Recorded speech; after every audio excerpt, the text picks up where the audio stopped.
po yung kanyang ano. Yan. Pagka sa sala kayo, napunta kayo ng sala, pwede ninyong i-on and off din. Yan. Tapos, pag halimbawa ito nasa gate, mismong gate, pagbukas mo ng gate na ganon.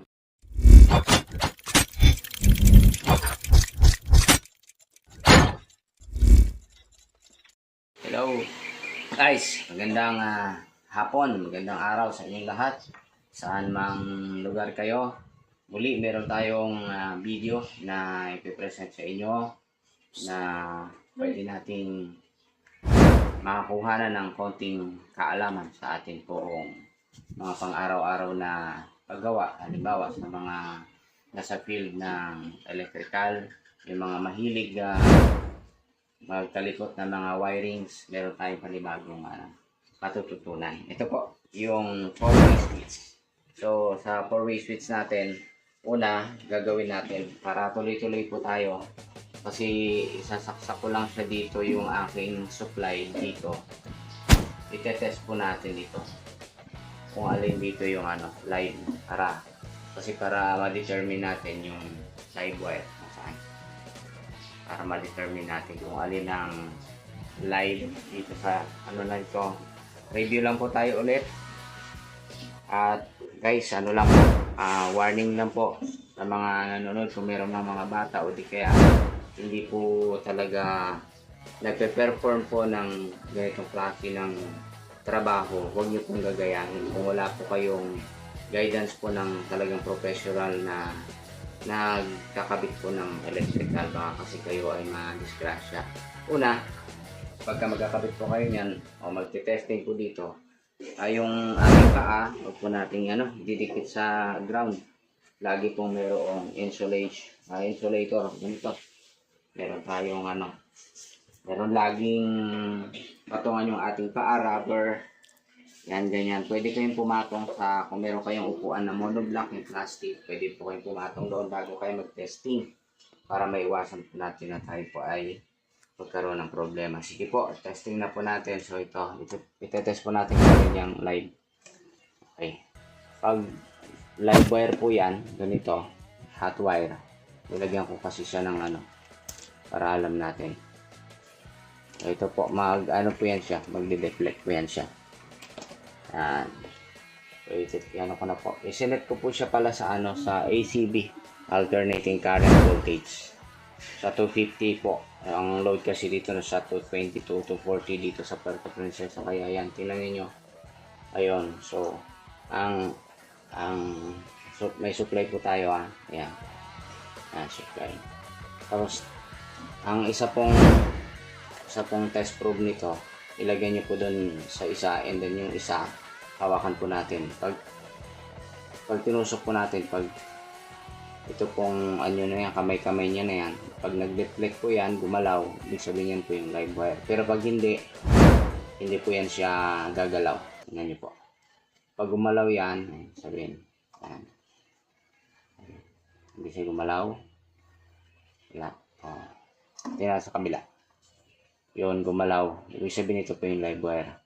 Kaya alam ko na po kung saan ko ilalagay itong live wire. So mamaya na, muna ako. Basta meron na akong palatandaan dito sa area na to, sa kanan.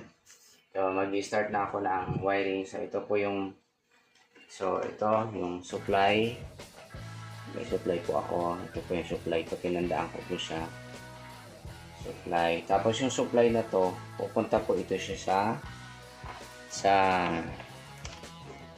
zero na nakalagay dito sa 3-way switch. May numbering kasi ito. May 0, 1, 3 ang nakalagay po niyan dito. Hindi lang po masyadong makita yan, pero 0, 1, 3 meron po yan ito. 0, 1, 1, 3. So yung supply po, yung live wire, dito yung ilagay sa 0. And then yung pong yung natitirang butas po dito, 1, 3, dito nyo po ikakabit yung wire ninyo na dalawa, yung traveler po. Itong traveler na ito, pumunta po siya sa 4-way switch. Ito po yung 4-way switch natin. So, yun. Yung isa po dito, yung tray-wheel switch po natin. Yan, ang tray-wheel switch natin. So, ganito po mangyayari po niyan. Di, ikabit nyo po sa 1. Yung una. Sa 1. Ayun natin yung 1. Sana ba yung 1?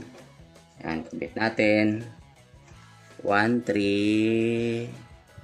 Okay, ito po yung 1. At tapos yung 3. Okay. Tapos dito po ang kabit naman po sa 2 at saka 4. Yan. Yan, kinakabit ko na po siya sa 2 and number sana ba yung 2? Ayun. Ayun 4 saka 2 and 4. Yun po yung connection niya.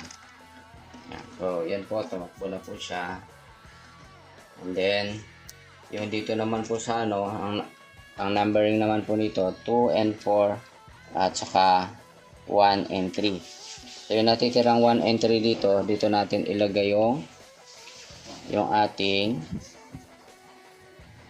ating dalawang traveler naman. Ayan po, ito.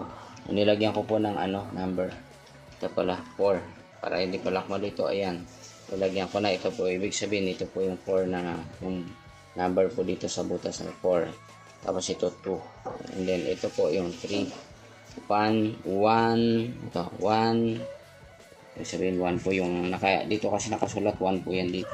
So, nilagyan ko na po ng tape para makita po natin sa video. Tapos 3. 1 and 3. Yan.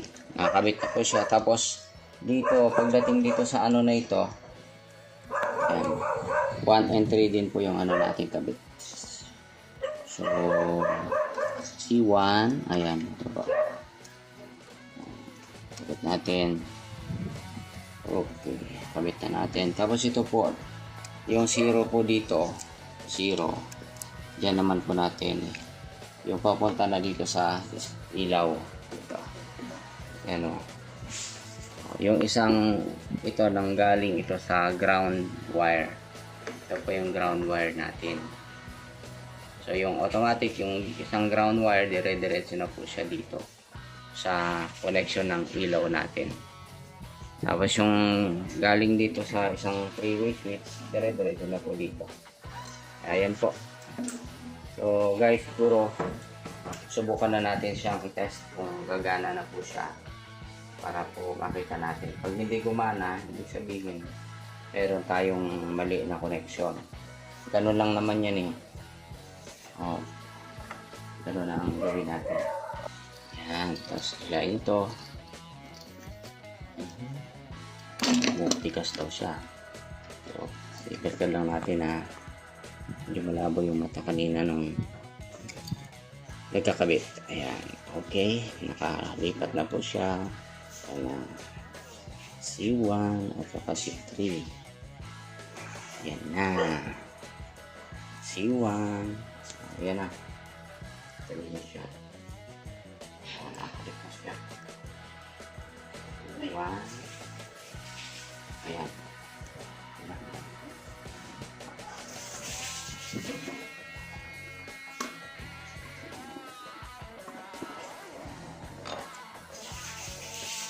Natin. Pag ito ay sumabog, ibig sabihin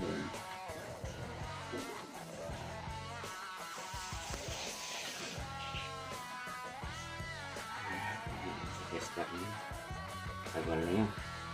Tagal pa yan. Ito, pag dire-diretso lang naman ng ito yung, unahin nyo po yung ilalagay yung ground. Tuloy nyo lang po yung light. Okay. Tutok lang yan. Uy, humilaw agad. Okay, dito.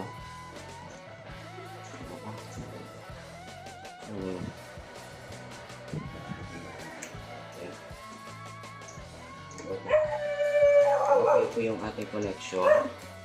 Recap lang po tayo, guys. Recap lang tayo. Ulit, reminders lang po. bago kayo mag-on dito, check nyo po muna rito kung tama po yung pagka-connect po natin.